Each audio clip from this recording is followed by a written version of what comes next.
The quickest way to discover how people see you is to let them believe you have nothing to offer. Grant Holloway had learned that lesson years ago, but he never expected his 10-year-old daughter to learn it before their vacation had even begun. The departure board above gate C-18 flashed one final message. Flight 482, now boarding. Emma looked through the enormous terminal windows, her eyes sparkling as she spotted the silver aircraft waiting beneath the afternoon sun. Dad, is that really ours? Grant smiled. For the next few hours it is. She squeezed his hand. It looks enormous. It always does the first time. Emma laughed, hugging the small stuffed fox tucked beneath one arm while adjusting the tiny backpack hanging from her shoulders. Unlike many travelers surrounding them, they carried very little. Grant wore an olive bomber jacket over a simple white Henley shirt, gray khaki pants, and brown leather shoes that had clearly seen years of use. A weathered leather backpack rested comfortably across one shoulder. Nothing about him attracted attention. Nothing suggested influence. Nothing hinted that airports had quietly shaped most of his adult life. When business class boarding was announced, the line moved forward. Emma bounced excitedly beside him. I've never sat this close to the front before. Grant looked down at her. Then today will be something you'll remember. The gate agent accepted their boarding passes. She scanned Emma's first. A green light. Then Grant's. The scanner paused for barely a second before displaying another green confirmation. The agent looked up with a polite smile. Welcome aboard, Mr. Holloway. Thank you. Emma skipped happily down the jet bridge while Grant followed at an easy pace, quietly observing everything around him. The greeting from the flight attendants. The efficiency of the boarding process. The atmosphere inside the cabin. Every detail mattered to him. Business class smelled of fresh coffee and polished leather. Soft instrumental music floated through the cabin while sunlight streamed through oversized windows. Emma stopped beside C-3A. Her face lit up. We really get this window? Grant nodded. We really do. She climbed into the seat and immediately looked outside, watching baggage carts weave across the ramp below. Grant carefully slid his old leather backpack beneath the seat instead of placing it in the overhead compartment. He always preferred keeping it nearby. Across the aisle, a sharply dressed woman wearing an expensive cream-colored designer suit slowly lowered her sunglasses. Her eyes moved from Grant's worn shoes to the faded edges of his backpack. Then to Emma. Her expression hardened. She leaned toward another passenger and whispered something. Both glanced toward Grant before looking away. Emma noticed. Dad, yes? Why are they staring? Grant smiled gently while fastening her seatbelt. Maybe they're wondering who's more excited about flying. She giggled. I think it's me. I think you're right. Several more passengers boarded. Then the cabin suddenly grew quieter. Captain Rebecca Sullivan stepped out of the cockpit, greeting passengers with the confident warmth of someone who had spent years earning trust above the clouds. Her immaculate uniform, for gold captain stripes, and calm smile immediately drew respectful attention. She welcomed several frequent travelers by name before the woman across the aisle quietly stood. The conversation between them lasted less than a minute. The woman spoke calmly. Rebecca listened. Then, almost reluctantly, the captain glanced toward row 3. Toward Grant. Toward Emma. The warmth on Rebecca's face faded just enough for Grant to notice. She thanked the passenger politely before walking down the aisle. Each step seemed heavier than the one before. Nearby conversations gradually disappeared. Several passengers instinctively looked up. Emma continued watching airplanes outside, unaware that the atmosphere inside the cabin had completely changed. Grant remained seated. Calm. Patient. Almost as though he already knew what was coming. Captain Rebecca stopped beside his seat. Good afternoon, Mr. Holloway. Grant looked up with an easy smile. Good afternoon, Captain. She hesitated. For one brief moment, her eyes rested on Emma's excited face. Then she quietly drew a careful breath.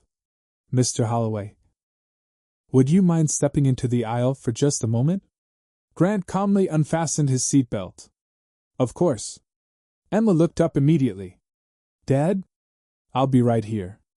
Rebecca lowered her voice until only Grant could hear. I'm afraid we've encountered a rather sensitive seating concern. Grant held her gaze. My tickets are valid. They are. So this isn't about the reservation. Rebecca slowly shook her head. No. Grant glanced briefly toward the woman across the aisle before returning his attention to the captain. The silence between them lasted only a few seconds. Yet somehow, it already felt long enough to change the course of the entire journey. People seldom say they are judging you.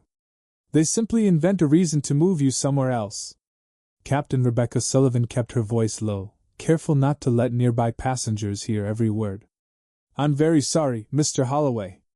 Grant met her eyes with quiet composure. I assume this isn't really about my boarding pass. Rebecca hesitated. No. My reservation? No. My daughter's ticket? They're both perfectly valid. Grant nodded slowly. Then what exactly is the concern? Rebecca glanced toward the elegantly dressed woman across the aisle before answering. One of our premium passengers believes the atmosphere in business class should remain consistent. Grant didn't speak immediately. He simply looked around the cabin. Expensive watches, tailored suits, designer handbags, perfectly polished shoes. Then he looked down at his own worn leather backpack resting beneath seat 3B. When he finally smiled, there wasn't a trace of bitterness in it. So, it's about appearances. Rebecca lowered her eyes. I wish I could tell you otherwise. Emma looked back from the window. Dad? Grant turned toward her immediately. Yes, sweetheart? Are we leaving? He walked over and knelt beside her seat. It looks like we're going to sit somewhere else. Her smile slowly disappeared. But I really like this window. I know. I wanted to watch the clouds. Grant gently brushed a loose strand of hair behind her ear. You still will? She frowned. Did I do something wrong? The question seemed to stop time. Rebecca felt her chest tighten. Several passengers nearby quietly looked away. Grant smiled with the same warmth he had shown since entering the cabin. No. You did absolutely nothing wrong. Then why are we moving? He paused only long enough to choose words a child could carry without carrying the pain behind them. Sometimes adults make decisions that children shouldn't have to understand. Emma searched his face. Then slowly nodded. Okay. She picked up her stuffed fox without another complaint. Grant lifted the old leather backpack onto one shoulder. The leather straps creaked softly. He turned back toward Rebecca. We're ready. Rebecca swallowed. I'm truly sorry. Grant answered with a gentle nod. I believe you are. As father and daughter stepped into the aisle, the entire business class cabin became strangely silent. The woman in the cream-colored suit leaned back with quiet satisfaction. One elderly passenger looked uncomfortable but remained seated. A young man wearing headphones discreetly lowered his phone and began recording. Not because he expected a confrontation. Because something about the father's calmness felt unforgettable. Emma slipped her small hand into Grant's. She squeezed it tightly. He squeezed back. Together they began the long walk toward economy. No one offered encouragement. No one questioned the decision. Not one voice asked whether the little girl deserved to lose her seat. Rebecca remained standing beside row 3, watching them disappear toward the rear of the aircraft. For reasons she couldn't explain, every step they took seemed heavier than the last. Behind the curtain separating business class from economy, a flight attendant greeted them with an apologetic smile. Mr. Holloway, these will be your new seats. Grant glanced at the seat assignments. Row 28. 2 middle seats. Separated by the aisle. He looked at Emma. Is there any possibility we could remain together? The attendant checked her tablet. I'm afraid the cabin is almost full. Emma looked up quietly. It's okay, Dad. I'll still be able to see you. Grant smiled. You always make difficult things sound easier. She shrugged with a small smile. You always tell me brave people can smile. He nodded. They can. He helped her fasten her seatbelt before taking his own seat across the aisle. Passengers nearby observed him with quiet curiosity. Some whispered. Others simply stared. Grant ignored every glance. Instead, he reached beneath the seat and rested one hand on the worn leather backpack. Then he looked across the aisle at Emma. She smiled. He smiled back. Only after she turned toward the window again did Grant slowly slide his hand inside his jacket. His fingers wrapped around a secure phone that no one else aboard the aircraft even knew existed. The most powerful messages are often the shortest ones, especially when they are sent without emotion.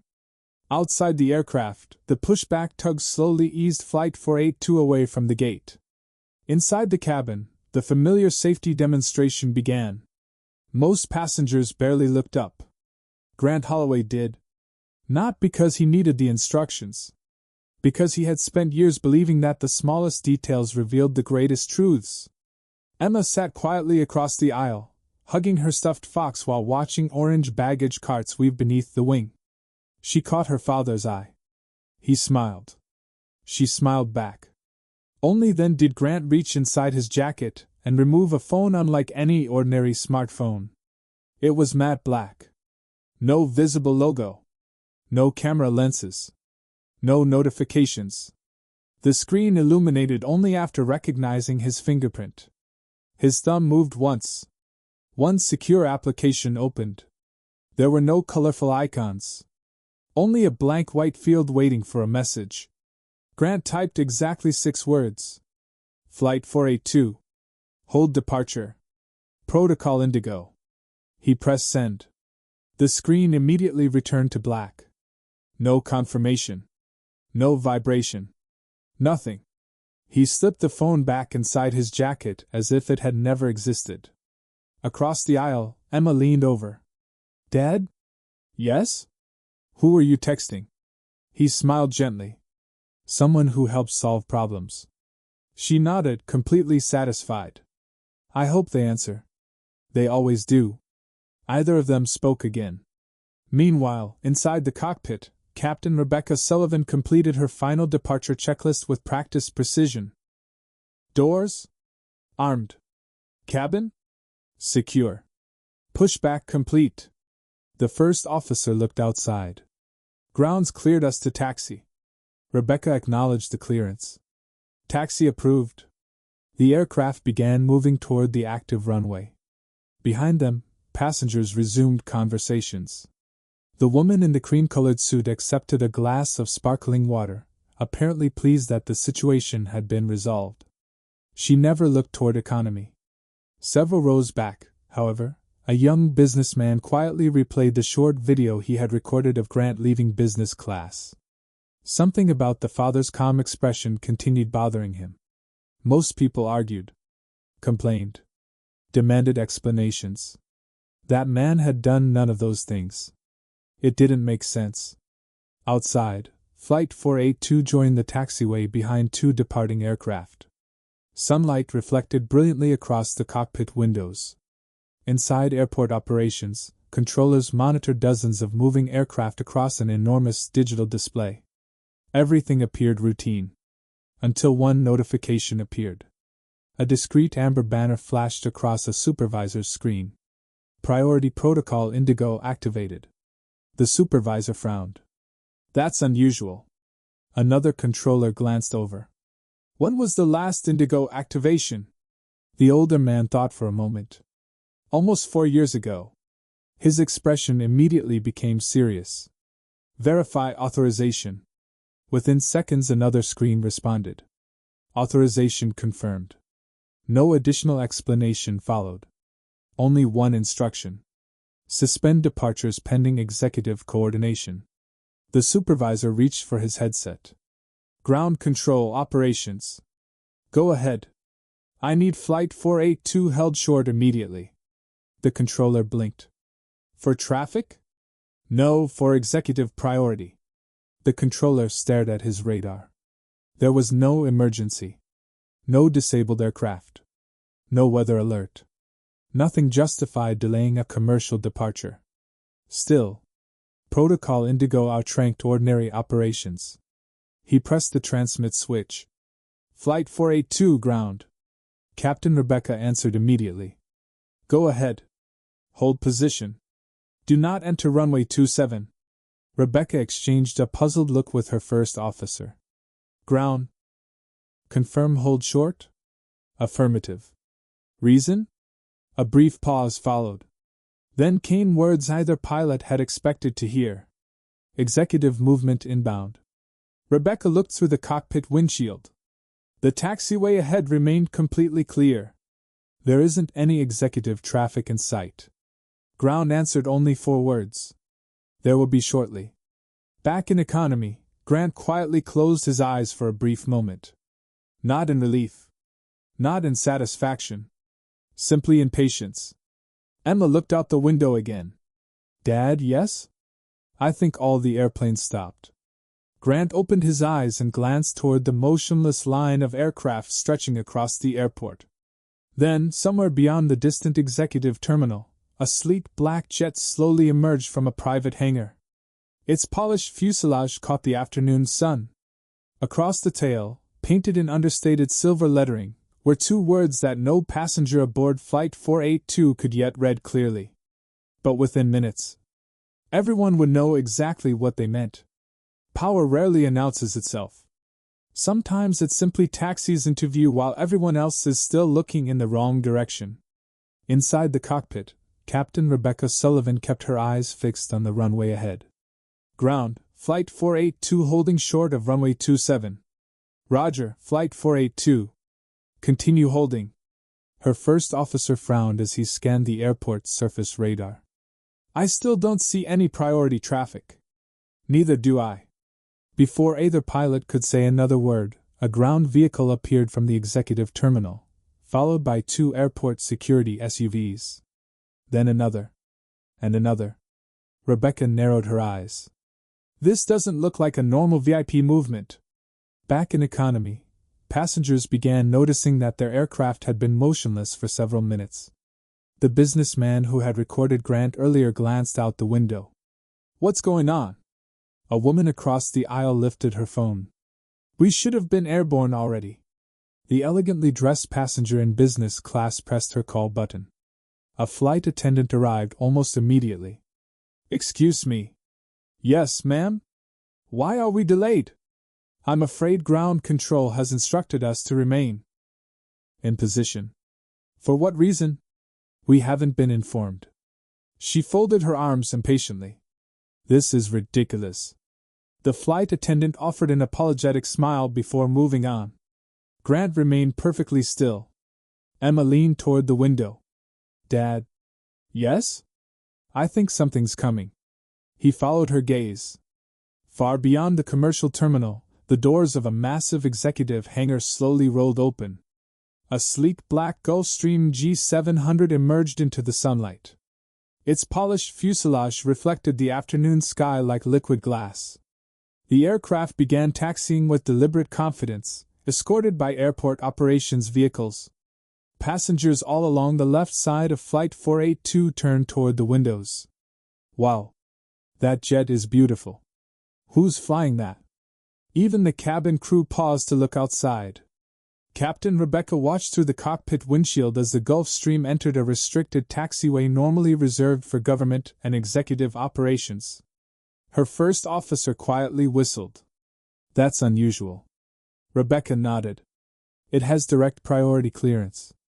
Ground control transmitted again. Flight 482, continue holding. Traffic crossing ahead. Rebecca answered automatically. Holding. But this time curiosity replaced routine. She zoomed the airport display. The Gulfstream's call sign appeared. Holloway One. Rebecca frowned. Holloway. The name felt strangely familiar. Beside her, the first officer searched the electronic airport database. I've heard that before. Before he could continue, another transmission arrived. Executive Operations requests all commercial movements remain stationary until Holloway One completes taxi. The first officer looked up. They're stopping half the airport. Rebecca stared through the windshield. Whoever's on that airplane must be extraordinarily important. In the cabin, whispers spread row by row. Holloway One? I've never heard of it. It must be some billionaire. The young businessman who had filmed Grant instinctively opened his laptop. He typed only one word.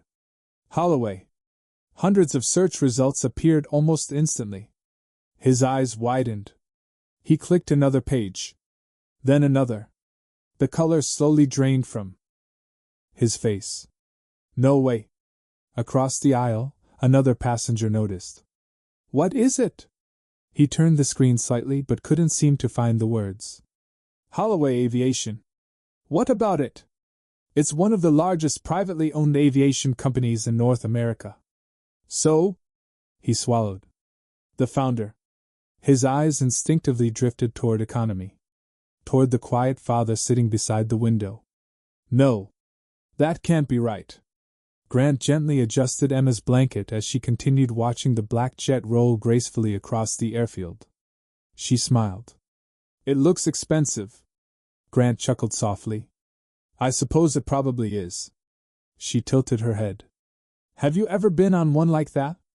Grant looked through the window for a long moment before answering. Once or twice. Emma giggled. I want to fly on one someday.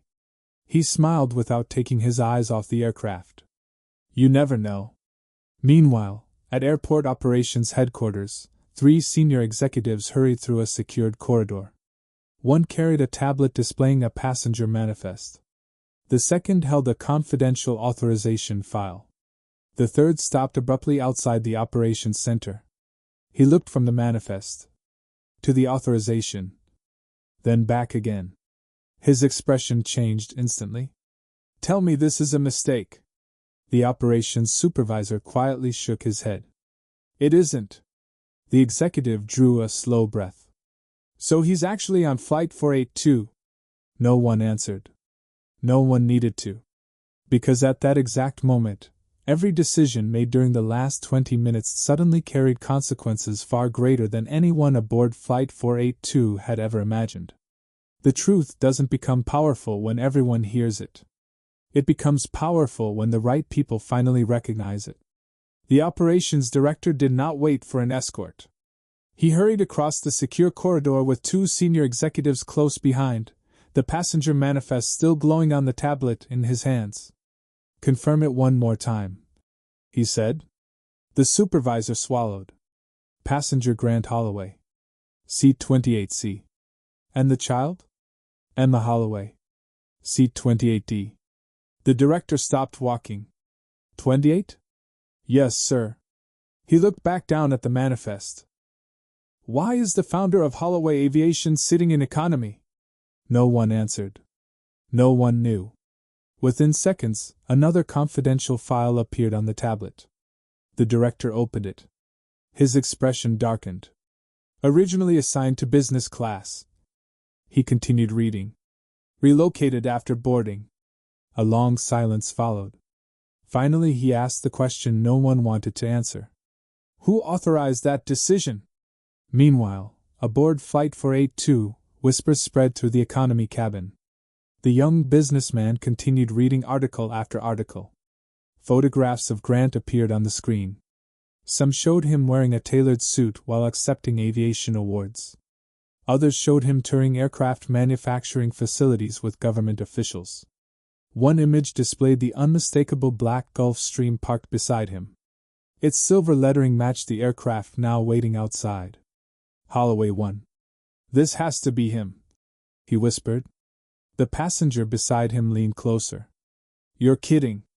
I wish I were. Across the aisle, Emma noticed the 2 men glancing toward her father. Dad? Grant looked up from the paperback book resting in his lap. Yes? Why are they looking at us now? Grant smiled gently. Maybe they've become curious. About what? He closed the book. Sometimes people notice things they didn't notice before. Emma considered that answer. I still like our old seats better. So do I. She smiled. Can we go back? Grant reached over and lightly squeezed her hand. We'll stay right here for now. At the front of the aircraft, Captain Rebecca Sullivan received another call from ground operations. Captain Sullivan. This is Operations Director Hayes. Rebecca immediately recognized the voice. Good afternoon, sir. I need you to remain exactly where you are. We're already holding short. I know. There was an unusual seriousness in his tone. I have a question. Go ahead. Did you relocate a passenger named Grant Holloway? Rebecca hesitated. Yes. Was there a safety issue? No. Ticketing issue? No. Operational requirement? No. A brief silence followed. Then came one quiet sentence. You need to come off the aircraft. Rebecca frowned. Sir? Immediately. Her heartbeat quickened. May I ask why? You may. Another pause. Then, because the man sitting in economy owns the executive aircraft currently holding this airport. Rebecca felt every muscle in her body freeze. She instinctively looked toward the cabin door. No. I'm afraid yes. She remembered the old backpack. The worn shoes. Emma asking whether she had done something wrong. Rebecca slowly closed her eyes. The realization struck harder than she expected. This was never about business class. It was never about airline policy. It was about a father who had quietly accepted humiliation so his daughter wouldn't have to watch him argue. Ground operations continued. We've reviewed airport security footage. Rebecca remained silent. You handled the relocation professionally. She said nothing. But it should never have happened. Her throat tightened. I understand. No. The director corrected her gently. I don't think you do. He looked through the operations center window toward Flight 482. Because this isn't about the chairman of an aviation company. Rebecca listened carefully. It's about whether every ordinary passenger who walks onto your aircraft receives the same dignity, even when no one knows who they are. Those words lingered in the cockpit long after the radio fell silent. Rebecca slowly removed her headset. Without another word, she unbuckled her harness. Her first officer watched her stand. What are you going to do? She looked once more toward the cabin where Grant sat quietly beside his daughter. Then she answered with complete honesty. I'm going to apologize. She paused. Before someone else has to do it for me. The strongest apology is the one offered before anyone demands it. Captain Rebecca Sullivan walked through the cabin with measured steps, but inside, every heartbeat felt louder than the engines idling outside. The passengers noticed her immediately. Captains rarely left the cockpit during a departure delay. Conversations faded. Eyes followed her. She passed business class without slowing. The woman in the cream-colored suit looked up confidently. Captain, she said with a polite smile. Have they finally cleared us for takeoff? Rebecca acknowledged her with a brief nod but did not stop. The woman's smile gradually disappeared as the captain continued walking toward economy. Row after row, passengers turned to watch. Rebecca reached row 28. Grant looked up from his book before she could speak. He stood automatically, careful not to disturb Emma, who had nearly fallen asleep against the window. Captain? Mr. Holloway. For a moment neither spoke. Rebecca drew a slow breath. I owe you an apology. Grant remained silent. Not distant. Simply willing to listen. She glanced toward Emma before continuing. I made a decision based on a complaint instead of a principle. Grant answered quietly. You followed what you believed was the easiest solution. Yes. And it wasn't the right one. Her voice almost broke on the final words. No. Passengers nearby leaned forward, pretending not to listen while hearing every syllable. Rebecca continued. When your daughter asked if she had done something wrong. She paused. I realized I had failed the most important part of my job. Grant looked toward Emma. She was still gently hugging her stuffed fox. Children could fall asleep surprisingly fast after disappointment. I appreciate your honesty, he said. But the apology belongs to her more than it belongs to me. Rebecca slowly knelt beside Emma's seat. The movement surprised nearly everyone watching. She waited until Emma opened her eyes. The little girl blinked sleepily. "Hi." Rebecca smiled softly. "Hi, Emma." Emma rubbed one eye. "Are we flying now?" "Soon." Rebecca hesitated. "But first." She lowered her voice. "I need to tell you something." Emma listened carefully. "I'm sorry I asked you to leave your seat." Emma looked confused. "You are?" "Very." "Did I break a rule?" Rebecca immediately shook her head. "No. You followed every rule." Emma glanced at her father. "Then why?" Rebecca searched for the simplest truthful answer. "Because sometimes adults make mistakes." Emma thought about that for several seconds. "My dad says everybody makes mistakes." "He does." Emma nodded. "He also says good people try to fix them." Grant smiled quietly. Rebecca looked back at him. "I'd like to fix mine." Before Grant could answer, the operations director entered the aircraft accompanied by the station manager. Every flight attendant straightened instinctively. The director walked directly to Grant. "Mr. Holloway." Grant offered a courteous handshake. "Good afternoon. I'm Daniel Hayes, Director of Airport Operations." "I know who you are." Hayes managed a nervous smile. "I wish we were meeting under better circumstances." "So do I." Hayes glanced around the cabin before speaking. "Sir, your aircraft is ready whenever you wish."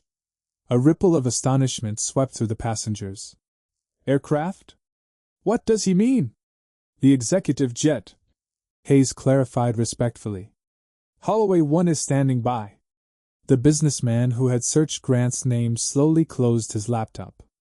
The woman in the cream-colored suit turned completely pale. Rebecca lowered her eyes. Grant answered without hesitation. "I appreciate the offer." Hayes waited. "But my daughter and I already boarded this flight." "Yes, sir." "So we'll finish it." Hayes blinked. "Sir, you don't have to." Grant smiled. "I know." He looked around the cabin. "Neither does anyone else." His voice remained calm, yet every passenger heard it clearly. "I didn't buy a ticket to prove who I am." He gently rested one hand on Emma's shoulder. "I bought it so my daughter and I could travel together." Silence filled the aircraft. No one looked away. No one checked a phone. No one whispered. For the first time since boarding, every person aboard Flight 482 saw the same man. Not a billionaire. Not the owner of an aviation empire. Simply a father who had chosen dignity over pride. And somehow, that made him far more impressive than anything waiting outside on the runway. Real authority is revealed not by the power to command, but by the willingness to refuse privilege. No one aboard Flight 482 spoke. The silence that followed Grant Holloway's words felt heavier than any announcement the captain could have made. Airport Operations Director Daniel Hayes stood motionless beside row 28. "Mr. Holloway." Grant looked at him calmly. "Yes? If you choose, we can escort you and Emma directly to Holloway One." He gestured toward the runway outside. "The aircraft is fully prepared." Emma turned toward the window. "The shiny black airplane?" Grant smiled. "That's the one." Her eyes widened. "Is it really waiting for us?" "It could." She looked back at him. "Are we going?" Grant gently shook his head. "No." "But why?" He leaned closer so only she could hear. "Because we already chose this adventure together." Emma thought about that. Then she smiled. "I like this adventure." "So do I." Daniel hesitated. "Sir, are you certain?" Grant nodded. "Completely." The director lowered his head respectfully. "I'll notify the crew." He stepped aside and quietly spoke into his radio. "Operations to Holloway One." The answer came almost instantly. "Holloway One. Mr. Holloway will remain aboard Flight 482. A brief pause followed. Then the captain of the Gulfstream replied, "Understood. We'll maintain standby until commercial departure. No further action required." "Copy." Outside the cockpit windows, the sleek black jet slowly turned away from the runway intersection and began taxiing back toward the executive terminal. Passengers watched in complete disbelief. The young businessman whispered almost involuntarily, "He just sent away his own private jet." Across the aisle, an elderly woman quietly smiled. "I think that's exactly why people respect him." At the front of the cabin, the woman in the cream-colored suit finally stood. Gone was the confidence she had displayed during boarding. She walked slowly toward economy. Every step seemed more difficult than the last. She stopped beside Grant. Her voice faltered. Grant looked up politely. "Yes?" She struggled to meet his eyes. "I owe you an apology." Grant waited patiently. "I judged you before I knew anything about you." She glanced toward Emma. "And I made your daughter pay for my assumption." Emma looked at her father. Grant gave a small reassuring nod. The woman continued, "I can't change what happened." "No," Grant answered gently. "You can't." Tears began forming in her eyes. "But you can decide what happens next." She nodded slowly. "I will." Without another word, she quietly returned to her seat. The young businessman approached next. He held up his phone. "I deleted the video." Grant smiled. "Thank you." "I realized I spent more time recording the moment than helping during it." Grant's expression remained warm. "Most people notice injustice." He paused. "Fewer people interrupt it." The young man lowered his head. "I'll remember that." Rebecca watched every conversation from several rows away. She realized Grant had not embarrassed a single person. He had not demanded names. He had not threatened lawsuits. He had not reminded anyone that he owned the executive aircraft outside. He simply allowed each person the dignity of becoming better than they had been an hour earlier. Rebecca slowly stepped closer. "Mr. Holloway." Grant turned. "I've already submitted a full incident report." She took a careful breath. "I also requested that today's decision be reviewed by our training department." Grant looked genuinely interested. "For what purpose?" "So every new captain understands that professionalism isn't measured by keeping premium passengers comfortable." She paused. "It's measured by protecting every passenger equally." Grant smiled for the first time since boarding. "I think your future crews will be fortunate to learn from someone willing to admit that." Rebecca quietly laughed through lingering emotion. "I hope so." At that moment, ground control's voice finally echoed through the cockpit speakers. "Flight 482. Captain Rebecca instinctively looked toward the flight deck. "Ground, Flight 482. You are cleared to continue taxi to runway 27. Rebecca acknowledged the clearance. As she turned toward the cockpit once more, she glanced back at Grant and Emma. Emma waved enthusiastically.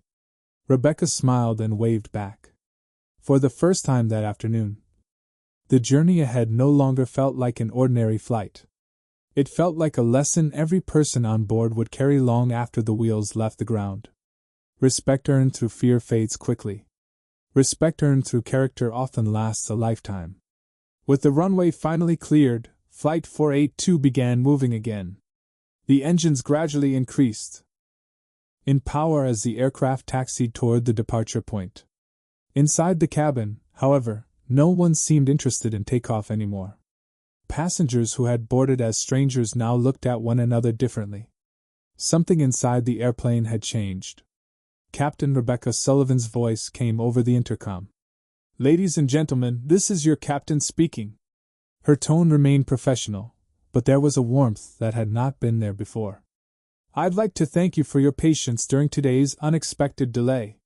She paused briefly. "We have now received clearance for departure." Another short silence followed. "Before we continue, I'd like to say something that isn't written in any airline procedure." Passengers exchanged curious glances. "As captain, I have the privilege of welcoming every passenger aboard this aircraft." She inhaled quietly. "Today reminded me that welcoming someone means far more than checking a boarding pass." Grant lowered his eyes. He understood exactly why she was saying it. Rebecca continued. Every person who steps onto this airplane deserves equal dignity, regardless of appearance, profession, or circumstance. Several flight attendants listened from their jump seats. Some smiled softly. Others blinked away emotion. I appreciate every passenger who showed patience today. Her voice became gentler. And I especially appreciate those who reminded us what professionalism truly means. The announcement ended. No names were mentioned. None were necessary. Emma leaned toward her father. Was she talking about us? Grant smiled. I think she was talking about everyone. Emma seemed satisfied with that answer. The aircraft turned onto the runway. Outside, sunlight shimmered across the pavement. The engines roared.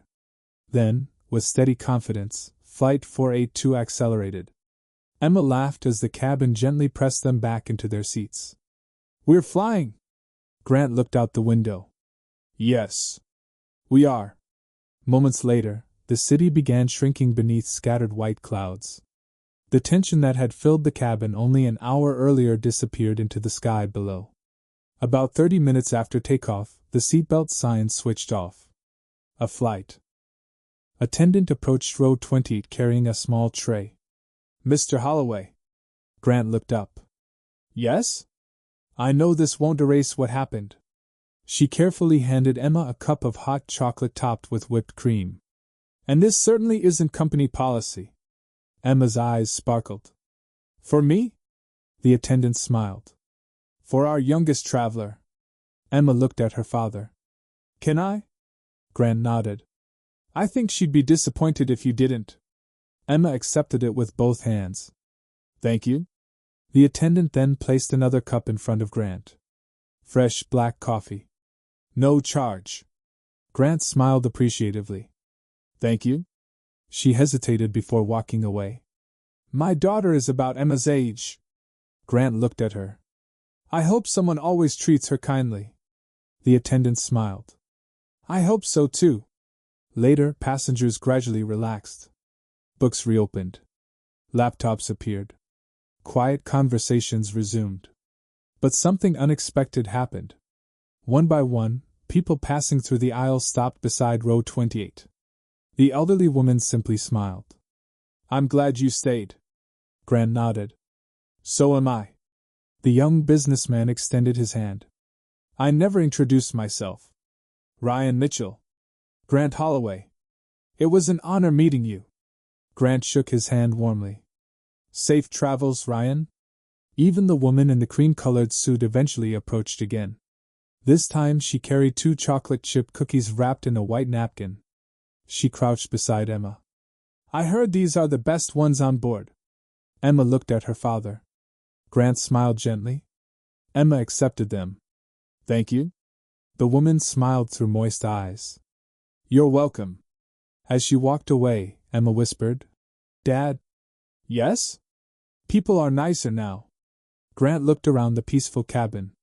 Then out beyond the wing, where the evening sun painted the clouds in gold. They always have the ability to be. He rested his head against the seat. The important part, he smiled quietly, is helping them remember it. People may forget the seat you occupied, the clothes you wore, or even the words you spoke. But they never forget how you made them feel. 3 hours later, Flight 482 touched down smoothly beneath the warm evening sky. The tires kissed the runway. A gentle applause rose from somewhere near the back of the cabin. Then another. Soon dozens of passengers were clapping, not because of the landing, but because something far more meaningful had happened during the journey. Captain Rebecca Sullivan smiled quietly inside the cockpit. Welcome home, she whispered. As the aircraft taxied toward the gate, passengers gathered their bags. For the first time all afternoon, no one hurried toward the exit. Grant remained seated until Emma finished placing her stuffed fox carefully inside her backpack. Ready? She nodded happily. I had fun. Grant laughed softly. I'm glad. When the seatbelt sign turned off, passengers naturally formed a line. Then something unexpected happened.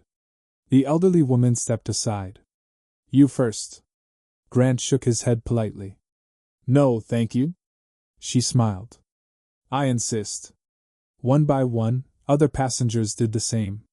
Ryan Mitchell stepped out of the aisle. So did I. The woman in the cream-colored suit quietly moved aside without saying a word. Within moments, an open path stretched from row 28 all the way to the aircraft door. Grant looked around with genuine surprise. You don't have to do this. Ryan smiled. We know. But we'd like to. Grant glanced at Emma. She squeezed his hand. I think they want us to go first. He smiled. I think you're right. Father and daughter slowly walked toward the front of the cabin. This time no one looked at his worn backpack. No one noticed his ordinary jacket. No one cared where he had been sitting. They simply saw the man they wished they had recognized from the beginning. At the aircraft door, Captain Rebecca Sullivan stood waiting. She extended her hand. Thank you for flying with us. Grant accepted the handshake warmly. Thank you for bringing us home safely. Rebecca hesitated. I'll remember today for the rest of my career. Grant smiled. I hope you remember the lesson. Not the embarrassment. She nodded thoughtfully. I will. Emma tugged gently on Rebecca's sleeve. The captain looked down. Yes? Emma wrapped her arms around her in a quick hug. Rebecca froze for just a second before embracing her back. I'm not mad anymore, Emma whispered. Rebecca closed her eyes briefly. Thank you? As Grant and Emma stepped into the jet bridge, Daniel Hayes waited nearby. So does Holloway One still remain available? Grant smiled. I think the crew deserves to go home. Hayes laughed. I'll let them know. Outside the terminal windows, the sleek black Gulfstream quietly taxied away toward its private hangar. No dramatic departure. No celebration. It had fulfilled its purpose simply by being there. Before leaving the terminal, Ryan approached Grant one final time. I have one question. Grant smiled. Go ahead. If nobody had recognized your name. If the airport never discovered who you were. He hesitated. Would you still have stayed in economy? Grant didn't need time to think. Of course. Why? Grant looked down at Emma, who was happily walking ahead while humming to herself. Then he answered. Because my daughter was watching. Ryan stood speechless. Grant rested one hand on his shoulder before continuing toward the terminal exit. Outside, evening sunlight stretched across the pavement. Emma slipped her hand into her father's. Dad? Yes? Can we fly together again someday? Grant smiled as they disappeared into the crowd. As long as we're together. Every seat is the best seat on the airplane. And sometimes the greatest journey isn't measured by the class you fly. It's measured by the character you refuse to leave behind.